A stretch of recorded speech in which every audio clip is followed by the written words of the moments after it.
El futuro económico de Europa está en juego, en una encrucijada, vamos. Y un nuevo análisis, uno de esos que marcan un antes y un después, nos está diciendo que el modelo actual simplemente ya no da más de sí y que hace falta un cambio radical para no quedarse atrás. Vamos a ver qué significa esto y por qué es tan urgente. Y claro, la pregunta que se plantea es directa y la verdad asusta un poco. ¿Está fallando el modelo económico europeo? Según este análisis, todo apunta a que hay debilidades estructurales que ya no se pueden seguir ignorando. Para que nos hagamos una idea de la dimensión del reto, vamos a poner una cifra sobre la mesa. 1.200.000 millones de euros. Sí, con B. Es la inversión que se calcula que hace falta cada año para financiar las grandes transiciones que tiene por delante la Unión Europea, la climática, la digital y la de seguridad. Una cantidad, como ven, colosal. Y mientras hay que invertir esas cantidades astronómicas, la competitividad se está quedando por el camino. Miren, un dato que lo dice todo es el precio de la energía. El gas natural en Europa es casi 4 veces más caro que en Estados Unidos. 4 veces. Eso para la industria es sencillamente una losa. Pero ojo, que el problema no viene solo de fuera, es que el propio análisis revela algo que es para echarse las manos a la cabeza. Las barreras que hay dentro del mercado único de la UE son como si hubiera un arancel del 110% sobre los servicios. O sea, nos estamos poniendo la zancadilla nosotros mismos. Así que, en resumen, el diagnóstico es bastante preocupante. El motor de crecimiento de Europa ratea, las debilidades estratégicas son cada vez más evidentes y para competir en el mundo de hoy hace falta un cambio de rumbo, pero ya. Vale, ante este panorama tan complicado, la Comisión Europea ha puesto sobre la mesa una respuesta, un plan bastante ambicioso que se apoya en 3 grandes pilares para revitalizar la economía. El plan tiene una estructura muy clara. Primero, ganar la carrera de la innovación. Segundo, conseguir un plan verde que, además de ecológico, sea competitivo. Y tercero, y muy importante, construir una autonomía estratégica para no depender tanto de otros. Vamos a desgranar cada uno de estos puntos. Venga, empezamos por el primer pilar, la carrera de la innovación. Y aquí es donde nos encontramos con una de las grandes paradojas de Europa. Por un lado, la base tecnológica que tiene Europa es impresionante. Fíjense, 4 de los 10 superordenadores más potentes del mundo están aquí. Esto demuestra que cuando se quiere hay capacidad de inversión y de sobra en tecnología punta. Pero aquí viene el pero. Esa potencia en el hierro, en el hardware, choca de frente con una debilidad enorme en el software. En lo que es el desarrollo de los grandes modelos de inteligencia artificial, la UE se ha quedado muy atrás. El año pasado, solo 3 modelos frente a los 40 de Estados Unidos o los 15 de China. La diferencia es abismal.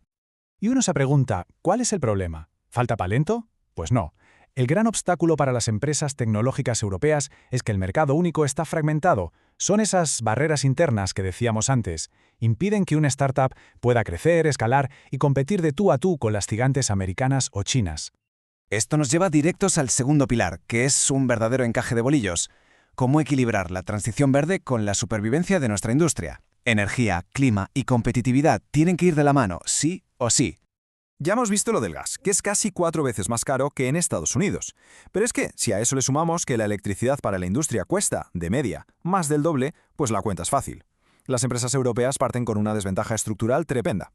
Ante esta realidad, lo que pide el informe es un poco más de pragmatismo. Por ejemplo, se pone en duda la fecha límite de 2035 para los coches de cero emisiones. ¿Por qué? Pues porque no hay suficientes puntos de recarga y los costes son altísimos. Se propone una neutralidad tecnológica que no lo apueste todo a una carta y ponga en riesgo una industria vital que da trabajo a más de 13 millones de personas.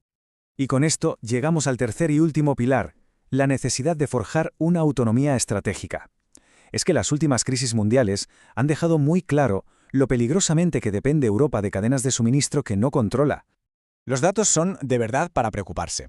Un solo país, China, controla la inmensa mayoría del procesamiento de materiales que son críticos para todo, para la transición digital, para la verde. Hablamos del 100% del grafito, el 90% de las tierras raras, el 75% del cobalto. Es una dependencia casi total. Entonces, para darle la vuelta a esto, la propuesta es reformar de raíz 3 herramientas clave.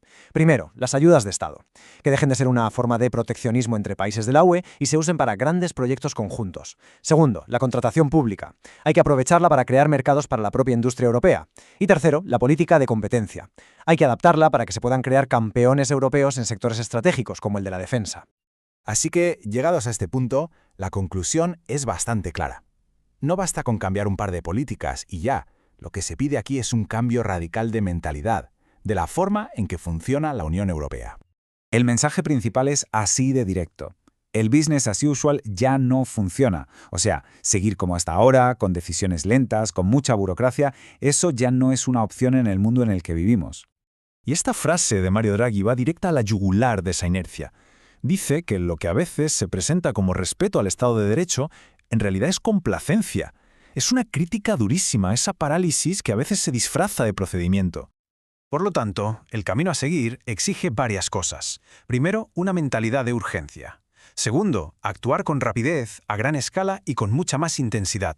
Se habla de una gobernanza más parecida a una federación en áreas clave e incluso de financiar conjuntamente grandes proyectos para impulsar la productividad de todo el continente.